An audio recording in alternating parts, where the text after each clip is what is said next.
Nilambur bypass road നിർമ്മാണത്തിന് 227.18 കോടി രൂപയുടെ പദ്ധതിക്ക് ധനാനുമതി നൽകിയതായി ധനകാര്യമന്ത്രി കെ എൻ ബാലഗോപാൽ അറിയിച്ചു. ജ്യോതിപ്പടി മുതൽ മുക്കട്ട മുതൽ വെളിയംതോട് വരെയും 2 ഘട്ടമായാണ് ബൈപ്പാസ് റോഡ് നിർമ്മിക്കുക. എസ് ഷീജയുണ്ട്. ഷീജ, വിവരങ്ങൾ.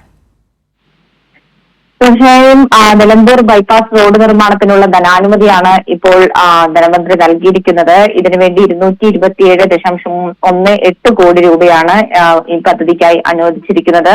ഇതിൽ പ്രധാനമായും പദ്ധതിക്കായി നിലമ്പൂർ താലൂക്കിലെ 10.66 ഹെക്ടർ ഭൂമിയാണ് ഏറ്റെടുക്കേണ്ടത്. 98 ഇറങ്ങിയ വിജ്ഞാപനം അനുസരിച്ച് ഈ പദ്ധതി ദീർഘകാലമായി നടപ്പാക്കാതെ കിടക്കുകയായിരുന്നു. വിജ്ഞാപനം ഇറങ്ങിയെങ്കിൽ പോലും 2023 ഓഗസ്റ്റിലാണ് ഭൂമി ഏറ്റെടുക്കൽ സംബന്ധിച്ചും മറ്റുമുള്ള റിപ്പോർട്ട്, അതായത് ആഘാത പഠന റിപ്പോർട്ട് വന്നത്.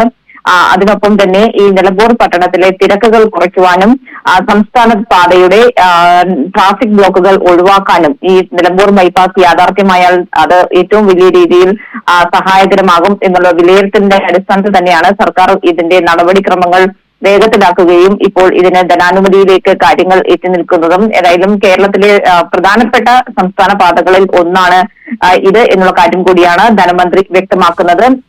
ഇത് യാഥാർത്ഥ്യമാകുമ്പോൾ തമിഴ്നാട്ടിലേക്കുള്ള ടൂറിസ്റ്റുകളുടെ യാത്രയ്ക്കും മറ്റുമായി ഈ പാത കാര്യമായി ഉപയോഗിക്കപ്പെടാൻ വേണ്ടി സാധിക്കുന്നതായിരിക്കും. അതിനൊപ്പം തന്നെ ഊട്ടി ഗൂഡല്ലൂർ യാത്രകൾക്കിടയിൽ നിലമ്പൂർ കുടുങ്ങുന്ന ടൂറിസ്റ്റുകൾക്ക് വാണിജ്യ വാഹനങ്ങളുടെ നീണ്ട നിരയില്ലാതെ തന്നെ ഈ നിർദ്ദിഷ്ട ബൈപ്പാസിന് അവരുടെ യാത്ര സുഖകരമാക്കാൻ സാധിക്കും എന്നുള്ളതും ഇതിന്റെ ഒരു മേന്മയായി തന്നെയാണ് വിലയിരുത്തുന്നത്. ശരി, എസ് ഷീജയാണ് വിവരങ്ങൾ നൽകിയത്.